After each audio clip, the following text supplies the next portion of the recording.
Shalom. First and foremost, I want to give all praises, honor, and glory to Yahweh, Bahasham, Yahushai, Bahasham, Racha, Kodash. Double honors to the elders and the apostles of Great Millstone, and peace and blessings to the elect. And today we're going to go through Daniel, the 7th chapter. Lord willing, we'll try to see how far we can get in this lesson, and if I'm not able to go through the whole thing, then I'll break it up into some other parts. So let's get right into it. This is the book of Daniel, chapter 7. Now, just a bit of context. The book of Daniel, we know that at this point in time, the Babylonians are in power, okay? The Neo-Babylonian Empire.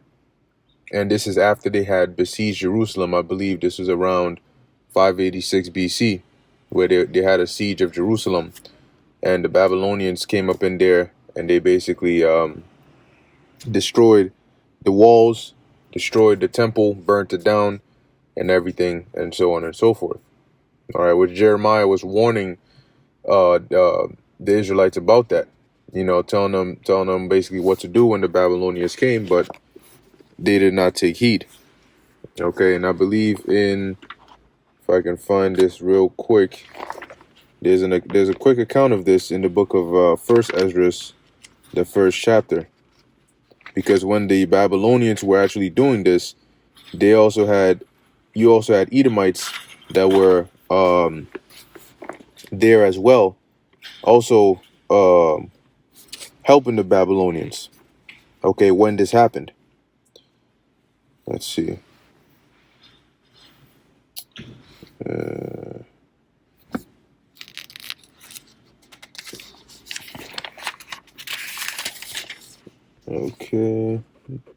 Okay. Let's see if it's in here. So this is the book of. So actually, the account of the siege of Jerusalem is in here. It's in the book of First Esdras, the first chapter, starting around the.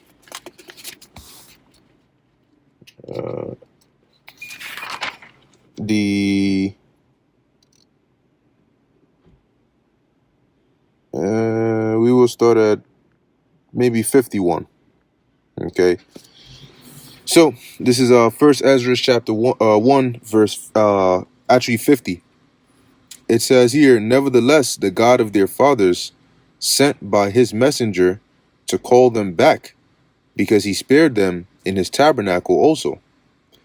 But they had his messengers in derision, and look, and when the Lord spake unto them, they made a sport of his prophets, as they do today. All right, and anytime the Lord sent prophets, for the most part, you always had you would have some Israelites that would take heed, but you always had a sect or a portion of Israelites that would make sport of the prophets, like they do today. They would mock the prophets. They would chide with the prophets. They would argue against the prophets, basically just being rebellious against the word of the Lord, and ultimately they would treat the prophets as though they weren't actually messengers of Yahweh Ba'asham Yahushai. Okay. So it says here, verse 52, so far forth that he, being wroth with his people for their great ungodliness, commanded the kings of the Chaldees to come up against them. And the kings of the Chaldees is talking about the Babylonians. Okay, now when I say Babylonians, I'm referring to the Neo-Babylonian Empire. Neo meaning new. The Neo-Babylonian Empire, which was, I guess you could sort of say, was founded or started by Nabopolassar, which was a father of Nebuchadnezzar II. And then after he died, Nebuchadnezzar, which was the crown prince at the time, came up and started ruling over it. Now, the Babylonian Empire had, just like today in America, it had a conglomerate of different nations in it. However, the ruling class in the Babylonian Empire were Assyrians, because Nabopolassar, which was the father of Nebuchadnezzar II, was an Assyrian who basically rebelled against the Assyrians, and with the help of the Median king Cyaxares, they were able to take down the Assyrian Empire. And that's how the Babylonian Empire came up into power. But we'll get into that as we go through Daniel, the 7th chapter. So back in 1 Ezra chapter 1, verse 53, who slew their young men. So this is when the Lord brought the Babylonians. So let me finish that thought, actually. So the Babylonians consisted of the ruling class, which was the Assyrians, right? Nebuchadnezzar and so on and so forth, Belshazzar and all of them. They were Assyrians. But within their kingdom, you also had Kassites and Cushites and all of them there. But the ruling class were the Assyrians. So continuing in verse 53, it says, who slew their young men with the sword. So when they came there and they laid siege to Jerusalem and they finally got through the walls, they started killing. Yea, even with the compass of, 1 second, of their holy temple, and spared neither young man nor maid, old man nor child among them, for he delivered all into their hands. So because of their wickedness, the Most High delivered us into the hands of the Babylonians. Verse 54, and they took all the holy vessels of the Lord, both great and small, with the vessels of the ark of God, and the king's treasures, and carried them away into Babylon. As for the house of the Lord, they burnt it, and brake down the walls of Jerusalem, and set fire upon her towers. And as for her glorious things, they never ceased till they had consumed and brought them all to naught. And the people that were not slain with the sword, he carried on to Babylon. So there were some that were taken captives to Babylon. Now, there were a series of exiles, meaning when the Babylonians came into power around 605 BC, it wasn't at that very moment that they came and destroyed Jerusalem. They subjected us under them, and they set up puppet rulers. And they actually had maybe 2 or 3 different exiles in which they took the people of the land. Like during one of them, they took Daniel and the 3 holy children and the nobility from the line of Judah, right, the royal line. They took them captives to Babylon. And also there was a point where they also took the carpenters and basically the workers that would keep a society functioning. They took them to Babylon, because back then they didn't have the mindset of the son of perdition, where they would just destroy everything and everyone. They took people that they saw value in. So if this person, or if this person had a certain craft, why would we just kill them? If they're carpenters and blacksmiths and so on here, why would we just come here and just kill you? We will take you and add you to our kingdom, and then you can perform your craft to benefit our kingdom. See? So this is what they did. And they ended up taking Ezekiel and all of them. So when you read in the book of Ezekiel, he was a captive in Babylon. So was Daniel. So when Daniel gets these visions, in Daniel, as we're reading Daniel the 7th chapter and all of that, he's in Babylon. Continuing in 1 Ezra the 1st chapter, or 1 Esdras the 1st chapter, verse 56. And as for her glorious things, they never ceased till they had consumed and brought them all to naught. And the people that were not slain with the sword, he carried on to Babylon. Verse 57, who became servants to him and his children till the Persians reigned, to fulfill the word of the Lord spoken by the mouth of Jeremy, which is Jeremiah, until the land had enjoyed her Sabbaths, the whole time of her desolation shall she rest until the full term of 70 years. Now, I forget exactly where it was, but I believe there's somewhere written in here that mentions how the Edomites also were helpers when the Babylonians came to do this destruction to us. Yeah, but if a brother knows where it's at, you can put it on the comment board, or if I find it, maybe I'll put the precept on the comment board myself. So let's go back to Daniel chapter 7, verse 1, just to get a bit of background context as to what's happening. So Daniel chapter 7, verse 1, it says, in the first year of Belshazzar, the king of Babylon, Daniel had a dream and visions of his head upon his bed, and he wrote the dream and told the sum of the matters. Daniel spake and said, I saw in my vision by night, and behold, the four winds of heaven strove upon the great sea, and four beasts came up from the sea, diverse one from another. And Daniel actually saw four beasts. He's describing what he saw in his dream, in his vision. But all the things that he saw actually represent real world people or concepts or, events. Verse 4, the first was like a lion. So the first beast that Daniel saw, he said it looked like a lion and it had eagle's wings. And the first beast that was a lion, that looked like a lion that had eagle's wings, represented the Assyrio-Babylonian Empire. I say Assyrio-Babylonian because for a period in time, you had the Assyrians that were ruling. When the Assyrians were ruling, they also had dominion over Babylon, which was south of Ashur, right, in the land of Mesopotamia. So they had jurisdiction or rulership over them over there. And when you also go into history and you actually look at if you look up Assyrian statues and symbols, you'll find what they call like the griffin, which is a description of this. It looks like a lion with eagle's wings. Sometimes you'll see it with the head of a man, like the face of a man. So it says, I beheld till the wings thereof were plucked. So when the wings were plucked, that was when the Assyrians were taken down. All right. So because remember, the Assyrians were over or ruling over the Babylonians at that time. They were under them.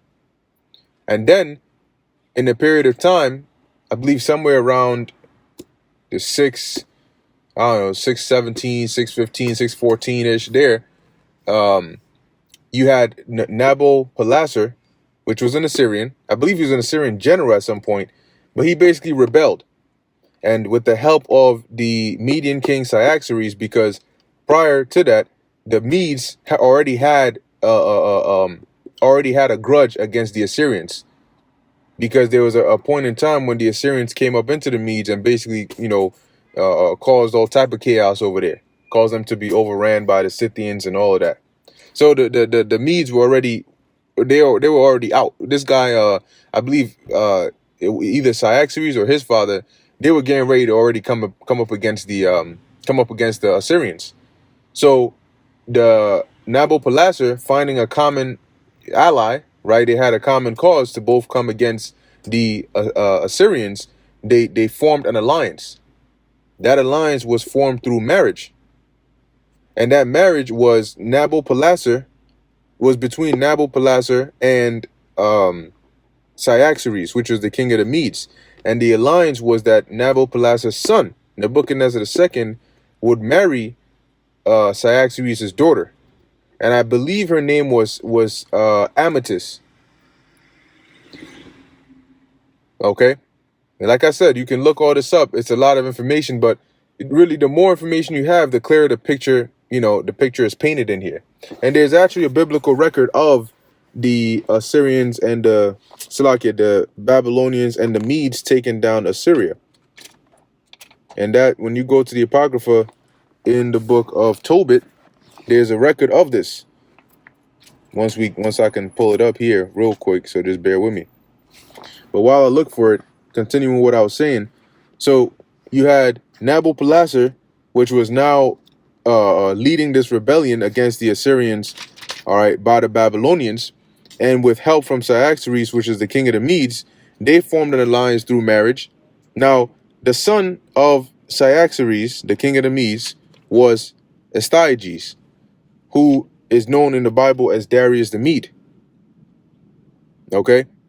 So Nebuchadnezzar basically married the sister of Darius the Mede, Nebuchadnezzar II. But let's keep on going in here. So they formed an alliance, and they basically came together and they started taking down the the Assyrian Empire. Okay.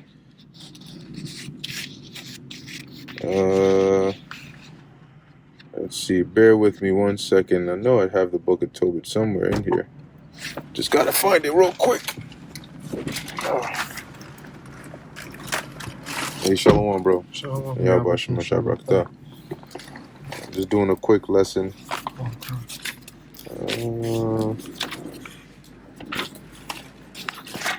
There we go. Book of Tobit. So we're gonna go to the Book of Tobit because the Book of Tobit takes place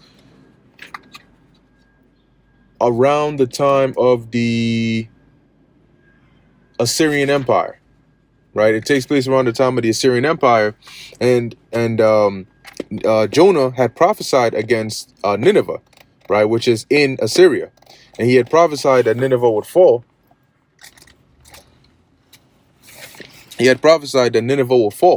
So what Tobit told his son Tobias was, "Hey, I believe what Jonah said." Matter of fact, let's go to it real quick. This is the Book of Tobit, chapter 14, verse.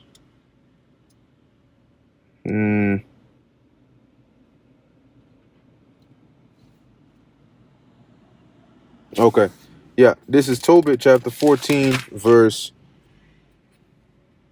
3. It says, "And when he was very aged, he called his son and the sons of his son." So Tobit called Tobias his son and the sons of Tobias, and said to him, "My son, take thy children, for behold, I am aged, and am ready to depart out of this life." So he's basically getting ready to die. "Go into Media, my son, for I surely believe those things which Jonas the prophet," which is Jonah, "the prophet spake of Nineveh, that it shall be overthrown, and that for a time peace shall rather be in Media, and that our brethren shall lie scattered in the earth from that good land, and Jerusalem shall be desolate, and the house of God in it shall be burned, and shall be desolate for a time." So what he was talking about here was that the Assyrian Empire was going to go down, and Nineveh was one of the capitals of that, one of the great cities of the Assyrian Empire, which also went down. I believe either in 611 BC or 609 BC, somewhere around there. But it basically went down. So this was something that Jonah prophesied about. And Tobit said, "I believe the words that Jonah prophesied." So he was telling his son, leave this area and go to Media, because when this goes down, it's going to be safer over there. But he also went on to mention how Jerusalem would be desolate and the house of God burned. And how did that happen? That happened when the Babylonians, after they had taken down the Assyrians, came up into power in 586 when they came up against Jerusalem, which we just read in First Ezra, the first chapter. So this is what Tobit told his son Tobias. And as you keep on reading in the chapter, and in verse 12, it says that the caption says here, "Tobias departs to Ecbatane, and there dies after he had heard of the destruction of Nineveh."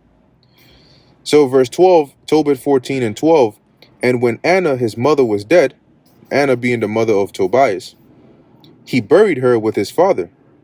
But Tobias departed with his wife and children to Ecbatane, to Raguel his father-in-law, where he became old with honor, and he buried his father and mother-in-law honorably, and he inherited their substance and his father Tobit's. And he died in Ecbatane in Media, being 107 and 20 years old. But before he died, he heard of the destruction of Nineveh, which was taken by Nebuchadnezzar, as it's spelled in here, and Ahasuerus, and before his death he rejoiced over Nineveh." Now, these are the I guess the Greek transliterations or conversions from the Greek in here, because it's in the Apocrypha. But when it says Nebuchadnezzar and Ahasuerus, this is referring to Nabopolassar and Cyaxares. These two were the ones who, through their alliance, took down the Assyrian Empire, which included the strongholds like Nineveh and Haran and so on and so forth. So there's the account right there, okay, which even Tobit heard of before he died. So now let's go back to where we were in the Daniel chapter 7, verse 4. So it says here, the first was like a lion and had eagle's wings. I beheld till the wings thereof were plucked. And this was when the Assyrian Empire was taken down by the Babylonians and the Medes. Continuing, and it was lifted up from the earth and made stand upon the feet as a man, and a man's heart was given to it. So after the Assyrians went down, that next superpower that came up was the Babylonians. So that's why it says it was lifted up from the earth and made stand upon the feet as a man, and a man's heart was given to it. So that's when they rose up into power. And at that time, Nebuchadnezzar II was the crown prince. So when his father died is when he came up and basically started ruling the Neo-Babylonian Empire. And by his hand, you had the taking captives of the Israelites and ultimately the destruction of Jerusalem and the temple and all of that stuff. So verse 5. And behold, another beast, a second like to a bear. Now remember that when we read in First Ezra, the first chapter, getting to the ending of it, it talked about how you had the Babylonians reigned until the Persians came. Right? Let me see if I can find that.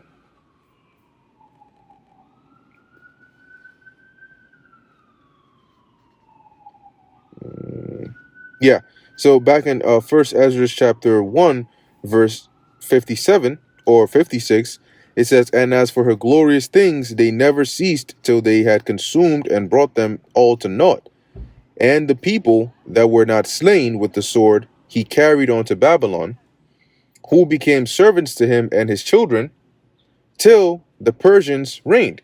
Because when the Persians came up into power, what did they do? They ended up taking down the Babylonian Empire. Till the Persians reigned to fulfill the word of the Lord spoken by the mouth of Jeremiah. So going back to Daniel chapter 7, verse 5, Daniel says, now he saw the second beast. Behold, another beast, a second like to a bear. And it raised up itself on one side, and it had 3 ribs in the mouth of it, between the teeth of it. And they said thus unto it, arise, devour much flesh. Now this bear that Daniel saw represented the Medo-Persian Empire, which was the Medes and the Persians. But it's mainly highlighting the Persian rule, the Persian rulership. Okay? Because remember, I had mentioned that the Babylonians and the Medes had an alliance when they took down the Assyrians. Due to that alliance, you had, at the time that the Babylonians were ruling, you also had the Medes that were ruling, the Median Empire. And they were reigning at around the same time until about 500, I think 550 or around 500 BC or so, where the Lord put the spirit on Cyrus to come up into power. Now, Cyrus was a Persian. And when he came up into power, he ended up taking down the Medes. Okay? And when he took down the Medes, that's when the Persians came up into power over the Medes. And that's why when you read it, it says here that the bear raised up itself on one side. So one side of the bear was lower than the other side. And the side of it that was higher was the Persians, because they had the greater rule. So when they came up into power, they eventually, Cyrus being the head of the Persian Empire, or in the secular history, they refer to it as the Achaemenid Empire. Eventually, they came against Babylon, which was a little bit west of them. And when they came against Babylon, that's what you read about in Daniel, the 5th chapter. Now, in Daniel, the 5th chapter, Belshazzar was in charge. I'll put it like that because the real king was his father, Nabonidus, but Nabonidus was absent at the time. So Belshazzar was in charge. And when the Babylonians came, Cyrus ultimately was the top dog. But after they had taken down the Babylonians that day, which it wasn't really like a crazy major war. They really took out this guy, Belshazzar, the ruler. And it tells you that the Babylonians really welcomed the Persians as the new rulers. So when the Persians took over and Babylon became a province or a jurisdiction under the Persians, Darius, which was the grandfather of Cyrus, received that kingdom of Babylon. Because remember, when Cyrus took down the Medes, the king of the Medes at the time that he took down was his grandfather, which is Darius the Mede. Or in the secular history, he was known as Astyages. That was the king of the Medes at the time that Cyrus took down. So when he took him down, he didn't kill him or put him to death, but he ended up giving him that portion of Babylon to reign over. So when you read in Daniel the 9th chapter, you'll notice that Daniel 7, Daniel says, oh, in the year of Belshazzar the king. In Daniel 8, in the year of Belshazzar the king. In Daniel 9, in the year of Darius the Mede, the son of Ahasuerus the Mede. Because at that point, Belshazzar had been taken out, and Darius became the new ruler of that Babylonian region. So that's when these the Persians come up into power in Daniel the 7th chapter and the fifth verse, that next beast that came up. And it says here that it raised up itself on one side, and it had 3 ribs in the mouth of it. Now keep in mind, whenever these new rulers came up, they took over, they had their territory, but they consumed the territory of the empire that they just took over. So all the jurisdiction that the Babylonian Empire had now came under control of the Persians. So it says here it had 3 ribs in the mouth of it, between the teeth of it. And the 3 ribs in the mouth of it represent the 3 different, you can call them strongholds or sort of mini empires or you know, rulerships that the Persians ultimately conquered, which was to the west of them was Babylon, to the north of them was Lydia, and to the south of them was Egypt. And I believe Cyrus was the king at the time when they took down Babylon and when they took down Lydia, but it was his son Cambyses II that ended up taking Egypt. And then they notice it says between the teeth of it, right? Because metaphorically, when you look at a bear or an animal like that, its attack weapons are its teeth. A bear kills you or defends itself. Yeah, it may use its paws and all, but how does it go for the finishing move? With its teeth. And they'll say like you were mauled by a bear. So the teeth of an animal are likened onto the military of a nation. If the animal represents a nation, its teeth would be likened onto the military, because the military is what it uses to conquer and to defend. So when it says that these 3 ribs were between the teeth of it, these were the 3 areas that the Persians had conquered, using their military, of course. And it says here, and between the teeth of it, and they said thus unto it, arise, devour much flesh, because it was that time for the Persians to rule, to come up into power, and nobody could stand in their way. Verse 6, after this I beheld, and lo, another like a leopard. So now Daniel is seeing the 3rd beast, which was like a leopard. And what Daniel is seeing here in Daniel 7 is synonymous with what the dream Nebuchadnezzar had in Daniel the 2nd chapter. It's just that in Nebuchadnezzar's dream, it was a statue. And in Daniel's dream, it was different beasts. But they all represent the same thing, which is the world rulerships, the rulerships of the different nations that would come up into power. So in Daniel 7, he sees first the Assyrio-Babylonian Empire. He sees the Assyrians go down and the Babylonians come up into power. And then he sees the Persians come up. They take down the Babylonians. Now, when I say he sees, what I mean is these are the beasts that he sees, but they represent what I'm telling you. And then after the Persians come the Greeks. And that's where we are in the Daniel 7 and 6. So after this, after the Persians came up into power, they did their rulership, they reigned. You can read about that history. Eventually, the Greeks came up into power. After this, I beheld, and lo, another like a leopard, which had upon the back of it 4 wings of a fowl. The beast had also 4 heads, and dominion was given to it. And that beast represented the Greek Empire, which was led by Alexander the Greek. I think this was around 336 or so BC. They came up into power, and they ended up taking down the Persian Empire. And Daniel the 8th chapter starts off with that.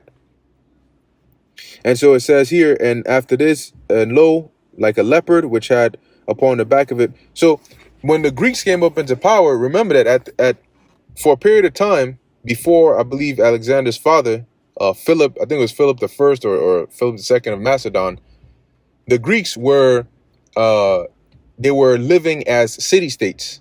So they weren't actually united. They were city-states. Like how you would have the Spartans and the Athenians and so on and so forth. And sometimes they would even go back and forth with each other. You can look up the Peloponnesian Wars. It'll go into that. But I believe it was Philip that started to unite them so that they could all come together under one cause. And then eventually, after Philip's death, it was Alexander, because Philip was the one who was going to really go on that campaign. But he ended up dying, and Alexander took over, and he basically led that pan-Hellenist campaign, which was to go and conquer the world, and under the influence of Greek, everything Greek, introduce Greek to the world. Okay. So when he came up into power, he ended up going, and it tells you that in Daniel the 8th chapter, he ended up conquering all the way from Macedon eastward. He took down the Tyre and Zidon. He took down Egypt. He took all of them, and he just went eastward and eastward and eastward. And then you read in the book of Josephus, Alexander, according to the book of Josephus, had a dream about the people he would encounter in Jerusalem. And when on his way there, when the Israelites in Jerusalem heard that he was coming, they were afraid. But and they fasted, but I believe the high priest received a dream, and I think it was Jadius. I forget his exact name, but he received a dream, and in the dream, the Lord told him that he shouldn't stress out, but I think all the priests should just dress up in all white or so, and when Alexander comes, they should just open the gates for him. And when Alexander came in and they opened the gates, immediately what he saw reminded him of the dream that he had, and so he basically reverenced the Israelites in Jerusalem, and he didn't actually, take us down with violence or anything like that. In fact, he made it basically like, okay, whatever it is that we needed, he had us have that. And then at that time you had these heathens that were in Samaria, right, in that north area. They also tried to play that game, because see, what they were doing was, whenever it would benefit them, they would say, oh, we part of the Israelites too. See, we got our stuff over here. But then when it didn't benefit them, they'll say, we don't know these people. We are different people. So they tried that shit, and Alexander shut that shit down quick. All right. And then he went on conquering, and eventually he took down the Persian king. I think it was Darius III at the time. And then he came up into power and reigned. So that's the leopard that came up. But it says here that it had 4 wings of a fowl, and the beast also had 4 heads, and dominion was given to it. Now, the 4 wings and the 4 heads are really talking about the same thing, which represented at the end the 4 main generals that Alexander had, that were like the last men standing. Because after Alexander had conquered, he died, and after he died, his kingdom was parted amongst his generals. It wasn't just 4; it was a lot of them. But over time, they started vying for power, and they ended up fighting each other. So you can look up the wars of the Diadochi, which the Diadochi means the successors of Alexander. And you'll notice that they eventually started fighting for power. At the time, one of the most dangerous or the most powerful of them was Antigonus, because he had the largest portion, pretty much the whole of Asia Minor and even into Syria and so on. So he had the largest portion. And as he was growing in his dominion, they ended up banding together to take him out. And I think that's where you had Seleucus came up in there with the help of Ptolemy and so on and so forth, and they ended up taking down Antigonus. And I think the name was the Battle of Ipsus is where they actually took him out, and then they ended up splitting the kingdom.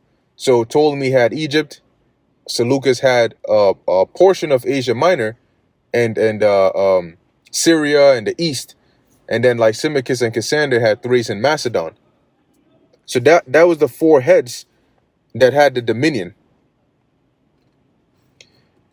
Verse 7, it says, after this I saw in the night visions. So they came up into power, they reigned for a while, and then you know when you read in like Daniel 11, it'll tell you about how their rulership affected us, because then it starts to focus on the Seleucid Empire and the Ptolemaic dynasty, because they were going back and forth and we were caught in the middle.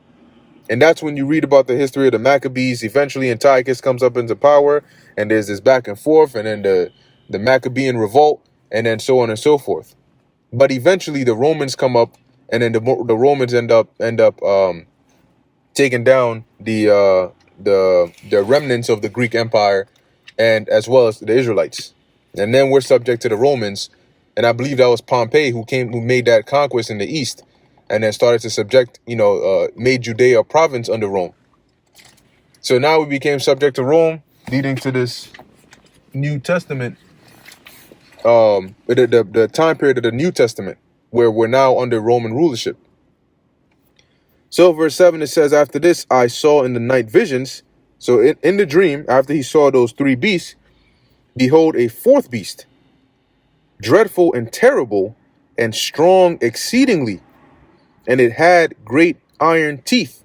Now remember what we had said about the teeth earlier, right? Being the nation of a military. So when it goes to the Roman military, when you look it up, they used a lot of iron within their, not only their weapons, but also their armor. Okay, their chain mail and all of that. And they were a force to be reckoned with. And in 2nd Ezra, the 11th chapter, it tells you about how they conquered, the known world at the time. It says, it had great iron teeth, it devoured and brake in pieces, and stamped the residue with the feet of it. Yeah, so when they came up into power, it started to conquer all these different nations, and it started to subject everybody under them, under the Romans. And it was diverse from all the beasts that were before it, and it had 10 horns. Now, why was it diverse from all the beasts that were before it? What made it diverse from all the beasts that were before it? When you look at the Assyrians, Babylonians, Medes, Persians, even the Greeks, they reigned in a dynastic way, if that's even a word. But basically, they formed a dynasty, or monarchy, which was, you would have this guy, he would be ruling. After he reigns, his son comes up into power. After his son dies, the next guy who's his son comes in. So it's through their descendants. And sometimes you'd have usurpers come up in there. And when the usurpers came in there, they would make a backstory for themselves saying, oh, I'm this guy's long lost son, or I'm related to this guy. So they can continue the rulership. And that happened from the Assyrians on down to the Babylonians, all the way on down to the Medo-Persians and so on and so forth, even the Greeks, right? Up until because when you had the Greeks, yeah, Alexander died and it was split amongst his generals. But when you go into his generals, Ptolemy the first, who reigned after him? Ptolemy the second. Who reigned after him? Ptolemy the third. Right? Same thing with Antiochus. Seleucus reigned, and then Antiochus, and then again continued on just like that. Right? But when it came down to the Romans, the Romans started off as a kingdom. When you go into the history of the Roman Empire, they actually started off as a kingdom where they had kings. You can look up, obviously after Romulus and Remus, the legend of them founding Rome, you look up like the Tarquins, the Tarquinians. They were a part of the kingdom of Rome. But eventually, after some BS, the Romans vowed, basically said, we don't ever want a king anymore. We don't want to deal with kings anymore. We're done. And so the Romans ended up hating the concept of having a king or an absolute ruler. And because of that, they ended up switching from a kingdom to a republic, where the republic would have the plebeians and the patricians, and you would have a representative, like a tribunal, like a representative of the plebes, which were the common folks, and of the patricians, to basically speak on their behalf. But no one sole person would have complete rule. So even when you look at the magistrates, or when you look at the consuls, right, the Roman consuls, which were looked at as like the presidents or so on, you would always have two of them. And the two of them would basically be able to have no decision could be made unless they both agreed. So that means that if they both agreed on something, it would have to be in the greater good of Rome. It wouldn't be in just the best interest of one over the other. And you would have these things called deadlocks. So if one says, I want to do something, the other one says, nah, I'm not trying to do it. They have the power to veto each other. So they did that so one person wouldn't have total control over everything. But eventually, when you get to the time of Julius Caesar, he basically ended up switching that to basically be like form that emperor or empire situation. And then they ended up assassinating his ass. But the trend that he had set stayed the same. And then you had Augustus and so on and so forth. And then you had this empire.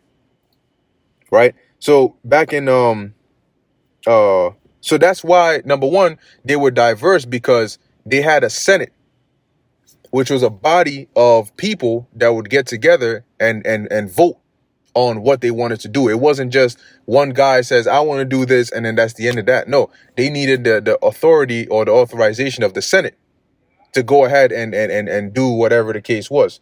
So you notice a lot of these emperors, when they came up into power, they wanted to make sure they were on the good side of the Senate. And if they weren't, it really didn't really end too well for them. They didn't really last too long.